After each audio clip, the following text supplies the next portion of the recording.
TV हारेगा देश जीतेगा। टीवी हारेगा देश जीतेगा। मैं अपने राज्य में टीवी का उन्मूलन करने और अपने राज्य के लोगों के बीच टीवी के प्रति जागरूकता बढ़ाने की दिशा में कार्य करने की अपनी वचनबद्धता को दोहराता हूँ। मैं टीवी से प्रभावित लोगों और परिवारों को उत्तम स्वास्थ्य सेवाएं मिले इसके लिए प्रतिबद्ध हूँ। मैं यह भी सुनिश्चित करूँगी कि वे लोग फिर से स्वस्थ और सम्मानित जीवन जी सके। मैं सत्य निष्ठा से प्रण लेती हूँ टीवी के उपचार को और भी सुलभ कराने के लिए अपने राज्य के सरकारी संस्थानों जनप्रतिनिधियों और सभी हितधारकों के साथ मिलकर काम करूँगा। मैं टीवी मुक्त भारत अभियान को सफल बनाने में सहयोग करूँगी। जो मेरे राज्य को टीवी मुक्त बनाएगा मैं भारत को टीवी मुक्त बनाने के स्वप्न को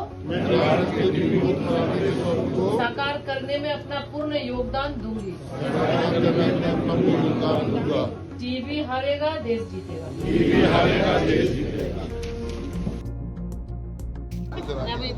मैडम कैसा रहा बैठक?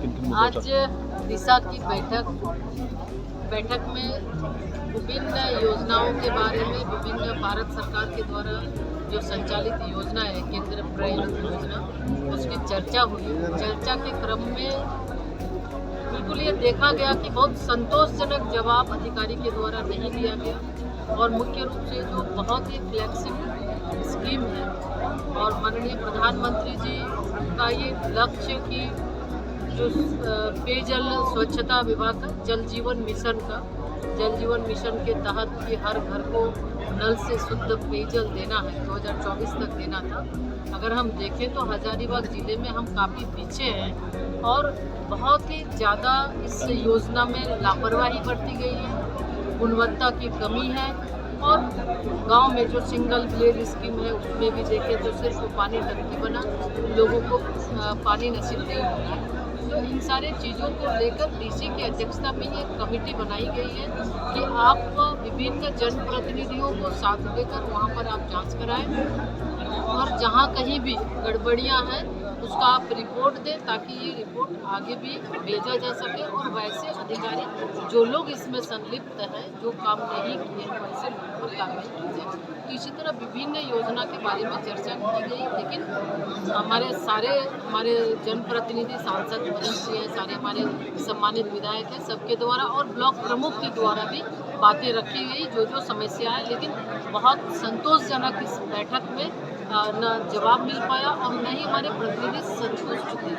यानी कि जो यहाँ पे योजनाएं चलाई जा रही है बिल्कुल सही ढंग से नहीं चलाई जा रही। मतलब शोकॉज भी किया आपने? हाँ, इसमें कई अधिकारी जो नहीं आए तो उनको शोकॉज करने के लिए भी कहा गया है और बहुत सारे डिपार्टमेंट की जो गड़बड़ियाँ हैं उपायुक्त को ये निर्देशित में किया गया है कि आप जांच कमेटी बनाकर और जांच आप रिपोर्ट जितना जल्द हो सके सबमिट करें ताकि फिर जब अगली मीटिंग हो उसके पहले ये रिपोर्ट आए और उसके बाद हम लोग कार्रवाई के लिए भी आगे सरकार को लिख सकें। मैडम हजारीबाग में तत्कालीन एसडीओ अशोक कुमार के ऊपर आरोप लगा था कि उन्होंने अपनी पत्नी को जला के मार दिया।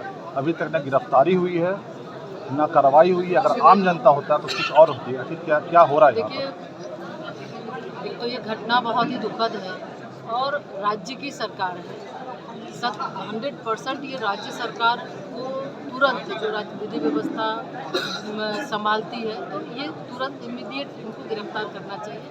जब एक मतलब वो एसडीओ है राज्य के अधिकारी हैं उनको नहीं कर रही है, आम पब्लिक के बारे में भी सरकार की यही राय है। इसलिए आज लगातार हम लोग देख रहे हैं कि सरकार के रहते किसी को भी न्याय नहीं मिल सकता है और राज्य सरकार जो दोषी है कहीं ना कहीं ये देखने में मिलता है दोषी लोगों को बचाने का काम कर रही है। तो निश्चित रूप से ये बहुत ही गलत है और हम तुरंत जांच की बात बाद में है, कैसे हुआ क्या हुआ, लेकिन प्रथम दृष्टया चूँकि उन पर दोष लगाया गया है तो निश्चित रूप से तुरंत उनका स्टे होनी चाहिए थी। और ऐसे जब अधिकारी ऐसा करेंगे और उस पर कार्रवाई नहीं होगी तो आम जनता फिर क्या करेगी।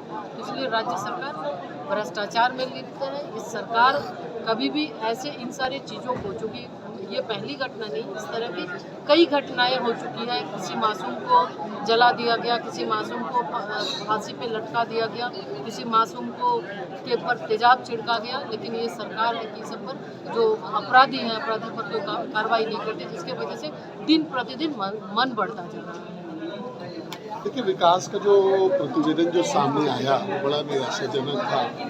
विशेष करके बिल्डिंग डिवीजन में जो भ्रष्टाचार आप कहे उसकी बात करें, या जल जीवन मिशन में सबसे खराब स्थिति तो जल जीवन मिशन की है, जहाँ पर कि बहुत खराब प्रगति हजारीबाग जिले में। और पहले की बैठकों में भी ये बातें उठ के आती रही हैं और अभी भी से ये बात आई, लेकिन अभी तक उसका निदान जो है वो नहीं है। इस जिला को अपनी परफॉर्मेंस पर थोड़ा सा सरकार को ध्यान देना पड़ेगा, पदाधिकारियों को टाइट करना पड़ेगा ताकि ये जो काम है वो। सर, एसडीओ प्रकरण की बात की जाए तो कल भी आपसे परिवार मिलने आया था, अब तक गिरफ्तारी नहीं हो पा रही है, ना कोई कार्रवाई हो पा रही है, ना पूछताछ हुई है। प्रश्न एक ही है कि कानून सबके लिए सामान्य होना चाहिए।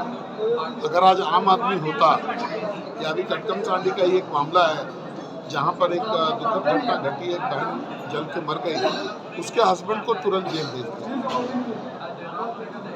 ये भी उसी प्रकार का मामला है। इसमें भेदभाव क्यों हो रहा है, ये राज्य सरकार को इस पर जवाब, या जिला प्रशासन को इस पर जवाब देना चाहिए। लेकिन उनको जेल तो जाना ही चाहिए, तभी जो है ये जो न्याय में जो समानता है, कि न्याय बड़े लोगों के लिए अलग होगा और आम आदमी के लिए अलग होगा, ये समानता तभी खत्म होगा जब यहाँ पर इस प्रकरण में भी उनको जेल भेजा जाएगा। तो न्याय जांच होगा और वो बात का विषय है, लेकिन अगर वो संदेह के घेरे में है और कानून का ये प्रोविजन है तो उनको जेल भेजना ही चाहिए, और यही अभी का मांग भी है।